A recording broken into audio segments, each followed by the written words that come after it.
Hi hello, सुन रहे हो ना? रघुनाथ प्रसाद दुबे ने फ़ोन उठाया। बोलो बोलो, मैं तुम्हारा 65 वर्षीय ऑनेस्ट रघु बोल रहा हूँ। हाँ हाँ, हंसती रागिनी की आवाज़ आ रही थी।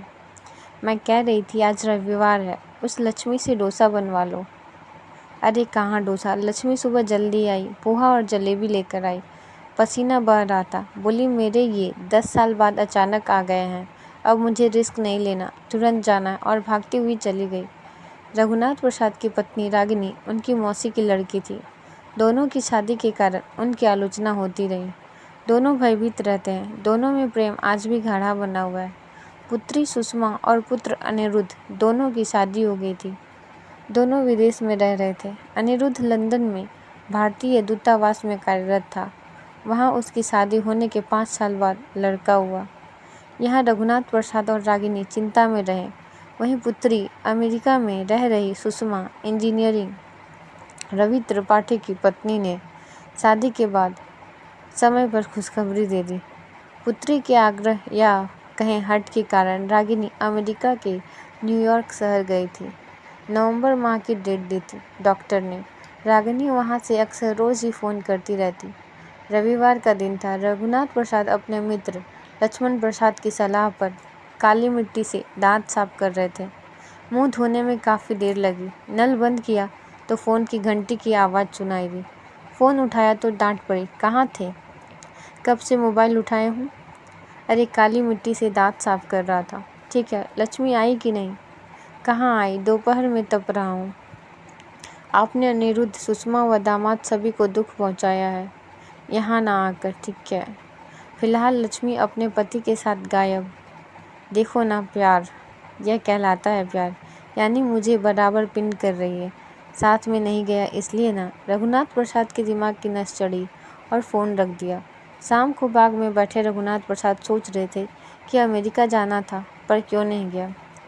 नवंबर का दूसरा सप्ताह था। सुबह की सैर कर रघुनाथ प्रसाद लौटे। फ़ोन की घंटी बजी। फ़ोन उठाया तो बधाई हो, बधाई हो, सुषमा को लड़का हुआ है। लंदन खबर पहुंचा दी है। शायद अनिरुद्ध यहाँ आएगा। मैं सोच रही थी उसके साथ मैं घर आऊँ, पर अभी सुषमा के सास ससुर 2 माह बाद आएंगे। 2 माह और यानी कहूँ तो 1 वर्ष बाद, यानी नव वर्ष पर। ठीक है, फ़ोन रखता हूँ। लक्ष्मण प्रसाद आ रहा है।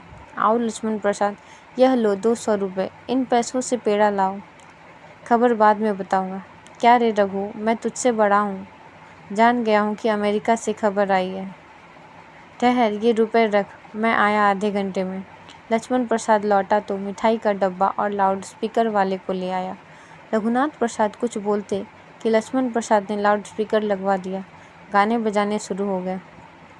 2 घंटे तक गाने बजते रहे। बंद हुए तो पड़ोसियों ने राहत की सांस ली। पर जब रघुनाथ प्रसाद पड़ोसियों को मिठाई बांटने पहुँचे तो हरेक ने गाने बजवाने पर प्रश्न पूछे। नाती हुआ है ना, इसी खुशी में। वे जब रामेश्वर प्रसाद के घर गए तो उसने भी पूछा और सुनकर बोले, रघुनाथ प्रसाद, नाती अमेरिका में पैदा हुआ है। मिठाई ठीक है, पर यहाँ इंडिया में लाउड स्पीकर पर गाने बजवाकर अच्छा नहीं किया। इतने में रामेश्वर प्रसाद की पत्नी आई और बोली, आपने गाने नहीं बजवाने थे। आपको मालूम नहीं कि आपके मित्र लक्ष्मण प्रसाद की पत्नी की मृत्यु हो गई थी सुबह? क्या? लक्ष्मण प्रसाद स्वयं मेरे घर आया था।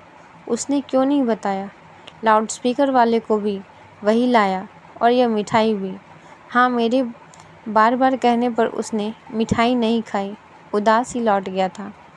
आपकी खुशी पर पानी नहीं डालना चाहता था वह। अपना दुख लिया मित्र है, सच्चा मित्र है ना। रघुनाथ प्रसाद को काटो तो खून नहीं। 2 दिन बाद रागिनी का फ़ोन आया तो रघुनाथ प्रसाद ने अपना दुख उड़ेल दिया। रागिनी ने आखिर में कहा, सुनो, लक्ष्मण प्रसाद ने जो रुपए लिए थे वे वापस मत लेना। 2 दिनों के बाद रघुनाथ प्रसाद ने फ़ोन किया रागिनी को कि कविता की कुछ लाइनें बोलो। वो था तब तक तो मन लग रहा था, दर्द थमा रहा, अब दर्द फैलता जा रहा है। काजल जैसा है प्रकृति, क्यों मुंह मोड़ लिया उसने। अरे बाप रे, यानी? अरे वो लक्ष्मण प्रसाद पत्नी की मृत्यु के 2 दिन बाद उससे मिलने पहुंच गया। उनका कोई लड़का नहीं था, लड़की ने ही अग्नि दी होगी। हाँ रागिनी, अब तुम आओ जल्दी। मैंने तो टेंशन की स्थिति में अनिरुद्ध से फ़ोन पर बात की कि तुम भारत आ जाओ। वह रत्ना से स्वयं ही बता दिया कि इंडिया आना संभव नहीं है। क्या लोग अवसरवादी ज़्यादा हो गए हैं? अपने संस्कारों में दम नहीं है क्या? हम तुम क्या कर सकते हैं? बदलाव आया है, बदलाव आता रहेगा। अच्छा ज़्यादा मत सोचो। हाँ, सुबह लक्ष्मी से उबले हुए आलू की रसदार सब्जी और पराठे बनवाना। देखो, खाने के बाद असली रघु नज़र आओगे। थैंक यू, अब फ़ोन रखता हूँ। 1 महीना बाद रागिनी लौटी। अनिरुद्ध ने सारी व्यवस्था कर दी थी। हवाई अड्डे पर रघुनाथ प्रसाद पहुँचे। रागिनी ने देखा कि रघुनाथ की दाढ़ी बढ़ी थी, कमीज़ में 2 बटन नहीं थे। रागिनी ने गंभीर मुद्रा धारण की और घर आने के बाद चाय बनाने तक चुप ही रही। चाय खत्म हो गई तो रागिनी एकदम फूट पड़ी। क्या दशा बना रखी है? रघु चुपचाप बैठे रहे। शाम हुई तो रागिनी उठी और पास के बाग में बैठ गई। कुछ देर बाद रघुनाथ प्रसाद भी बाग में आकर रागिनी के पास चुपचाप आकर बैठ गए। रागिनी फूट पड़ी, बोली, लगता है आत्महत्या कर लूं।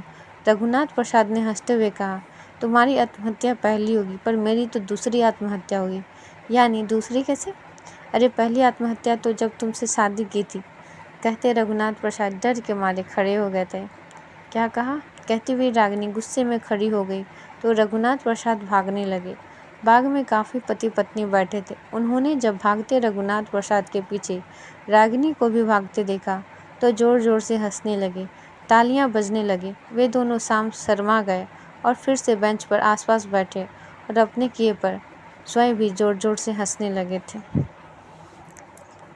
अगर आपको हमारी ये कहानी अच्छी लगी हो तो इसे दोस्तों में शेयर करें और कमेंट में हमें बताएं। धन्यवाद।